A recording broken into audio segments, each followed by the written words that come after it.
నమస్తే మేడం. నమస్తే అండి. మీ పేరు మేడం? సౌందర్య అండి. ఏం చేస్తుంటారు? House wife. Okay madam. ఒక గృహిణి ఇంటిని నడిపిస్తుంది.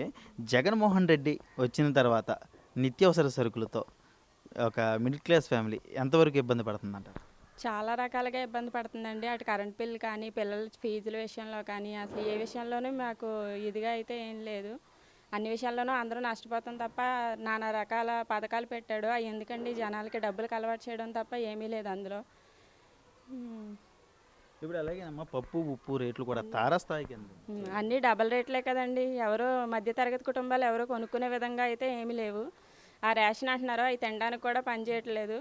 ఇంటింటికి తీసుకొస్తా అంటున్నారు. అన్ని టైంలోనూ అందరూ ఇంటి దగ్గర ఉండరు కదండి. అవి లేడీసే ఉంటారు ఆ టైంలో. ఆ బస్తాలు మోసుకొని ఎవరు తీసుకెళ్తారు? ఇంటికంటే గుమ్మం ముందుకేం తీసుకురావట్లేదు ఆ రేషన్ బియ్యం కూడా. అమ్మ ఇప్పుడు అదేవిధంగా చంద్రబాబు నాయుడు గారు ఉండేటప్పుడు రేషన్ డిపోలో ఎన్నో అయితే వస్తువులు ఇచ్చేవారు. జగన్మోహన్ రెడ్డి వచ్చిన తర్వాత ఏమేమి వస్తువులు ఇస్తారు? చంద్రబాబు నాయుడు గారు ఉన్నప్పుడు అన్ని రకాలుగా బాగా ఇచ్చేవారు. పండగకి క్రిస్మస్ కానివ్వండి, సంక్రాంతి కానివ్వండి, పండగ కానుకలు అన్నీ ఇచ్చేవారు. జగన్మోహన్ రెడ్డి వచ్చినప్పుడు ఏమీ ఇవ్వట్లేదండి. ఆ రైస్ ఒకటే ఇస్తున్నాడు, అది క్వాలిటీ లేనిది. అంటే జగన్మోహన్ రెడ్డి అధికారంలోకి రాకముందు సన్న బియ్యం ఇస్తానని చెప్పినట్టున్నాడు కదమ్మా, దానిపై మీ అభిప్రాయం? ఇప్పుడు సన్న బియ్యం కాదు, ఏయో మరమరాల్లాగా తేలే బియ్యం అంటున్నారు కదా. ఆ బియ్యం వేస్తున్నాడు, అయ్యే స్పెషల్ అనుకుంటా. ఆ, అదే విధంగానమ్మా, జగన్మోహన్ రెడ్డి అధికారంలోకి రాకముందు ఆయన ఆడబడుచులకు ఇచ్చిన ప్రధాన హామీ మద్యపాన నిషేధం చేస్తానన్నాడమ్మా. మద్యపాన నిషేధం చేయకపోగా భారీగా మద్యం రేట్లు పెంచాడు. ఆ మద్యం, కల్తీ మద్యం ద్వారా చాలామంది మగవాళ్ళు ప్రాణాలు పోయిన పరిస్థితులు కూడా ఉన్నాయి. ఆ, ఇటువంటి పరిస్థితిపై జగన్మోహన్ రెడ్డి మీకు మళ్ళీ ఓటు అడగడానికి ఎంతవరకు ఆయనకి అర్హత ఉందంటారు?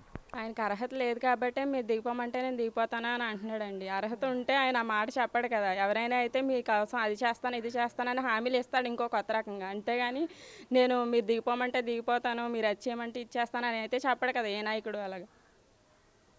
ఇప్పుడు రాష్ట్రంలోని మీ పిల్లలు చదువుతున్నారమ్మా, పెరిగి పెద్దయి వాళ్ళకి ఉపాధి అవకాశాలు, ఉద్యోగ అవకాశాలు లేని పరిస్థితులు రాష్ట్రంలో ఉన్నాయి. అలాంటి పరిస్థితుల నుండి బయటపడాలంటే ఈసారి అధికారంలోకి ఎవరు రావాలంటారు?